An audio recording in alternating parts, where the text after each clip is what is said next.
আসসালামু আলাইকুম সবাইকে। আশা করি সবাই অনেক ভালো আছেন। গতকালকে রাত্রে প্রায় সারা রাতে বৃষ্টি হয়েছে।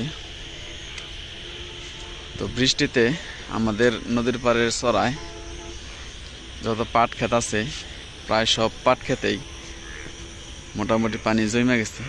এই দেখেন, এই পাট ক্ষেত একটু বেশি জমছে যেহেতু এই ক্ষেতটা অনেক নিচু। আবার ওই পাশে কিছু ক্ষেত আছে একদম উঁচু, ওই ক্ষেতগুলোতে পানি জমে নাই। তো সকালবেলাও মোটামুটি ভালোই বৃষ্টি হয়েছে। এখনো আকাশে একদম মেঘলা, দেখেন এই যে আকাশের অবস্থা। যে কোনো সময় আবারও বৃষ্টি নামতে পারে। তো ব্যাঙ ডাকতেছে, আপনারা শুনতে পাইতেছেন কিনা আমি সঠিক জানি না।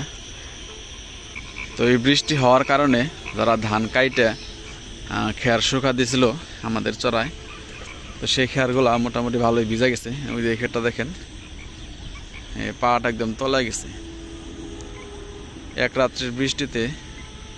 দেখেন কি অবস্থা, বন্যা হয়ে গেছে প্রায়। তো এই বৃষ্টি হওয়াতে আমাদের প্রায় সবারই মোটামুটি কিছু না কিছু ক্ষতি হয়েছে। বিশেষ করে যারা ধান কাটছে, যারা খেয়ার শুকা দিচ্ছে চড়ায়, তো সেই খেয়ারগুলো একদম ভিজা গেছে।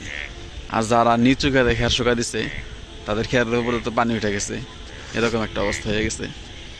তো আমাদের পাট ক্ষেতের কী অবস্থা সেটাও আপনাদেরকে দেখাবো। এই দেখেন এই ক্ষেতে কী অবস্থা, একদম পানিতে ভরপুর হয়ে গেছে। এই ধইঞ্চা খেতেও পানি উঠছে, পানি জমছে আর কি। তো আমাদের ক্ষেতটা ওই যে পাশে,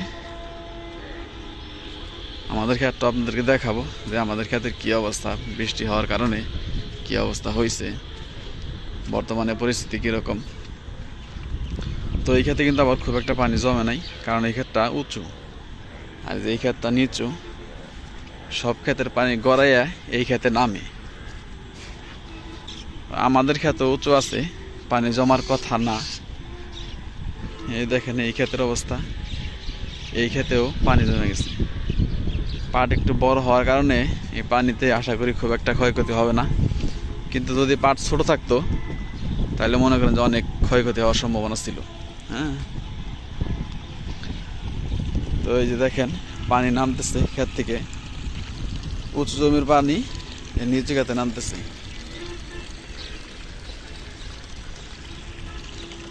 আমাদের ক্ষেতের অবস্থাটা দেখাই। এই যে হইতেছে আমাদের ক্ষেত। সারা রাত বৃষ্টি হওয়ার পরেও আলহামদুলিল্লাহ আমাদের ক্ষেতে পানি জমে নাই।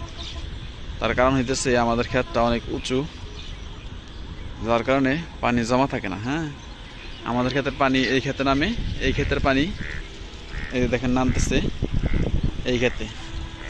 তো এই ক্ষেতে মোটামুটি অনেক পানি জমে গেছে। যেহেতু ধইঞ্চা বুনছে, আশা করি ধইঞ্চা তেমন কোনো ক্ষয়ক্ষতি হবে না। তো আশেপাশে অনেক ব্যাঙ ডাকতেছে, ব্যাঙের ডাক হয়তো বা আমি আপনাদেরকে শোনাতে পারতেছি কিনা জানি না। যখন আমি ব্যাঙের কাছাকাছি চলে যাই তখন ব্যাঙের ডাকাডাকি বন্ধ করে দেয়। তো আমাদের ক্ষেতের অবস্থা দেখেন, আমাদের ক্ষেতেও পানি আছে কিন্তু অত বেশি না। এই দেখেন এই যে স্যাপস্যাপা পানি। হ্যাঁ, এই পানিতে পাটের কোনো ক্ষয়ক্ষতি হওয়ার সম্ভাবনা নাই, বরঞ্চ এই পানি হইলেও আমাদের যে ঘাসগুলো আছে ক্ষেতের ঘাস, সেই ঘাসগুলা মরে যাবে। ওই যে দেখেন পাখি, সকালবেলা বৃষ্টি যেহেতু থামছে, তো বৃষ্টি থামার পরই পাখিগুলা বের হয়েছে খাবারের সন্ধানে। ওই যে দেখেন ওইটা যাইতেছে। তো আলহামদুলিল্লাহ আমাদের ক্ষেতের আপডেট জানালাম আপনাদেরকে। সারা রাত্রে বৃষ্টি হওয়ার পরেও আলহামদুলিল্লাহ আমাদের ক্ষেতের কোনো ক্ষয়ক্ষতি হয় নাই। ক্ষেতে খুব একটা পানিও জমে নাই যেহেতু আমাদের ক্ষেতটা উঁচু। তো সবাইকে অসংখ্য ধন্যবাদ যারা কষ্ট করে ভিডিওটা দেখলেন। সবাই ভালো থাকবেন। আসসালামু আলাইকুম ওয়া রাহমাতুল্লাহ।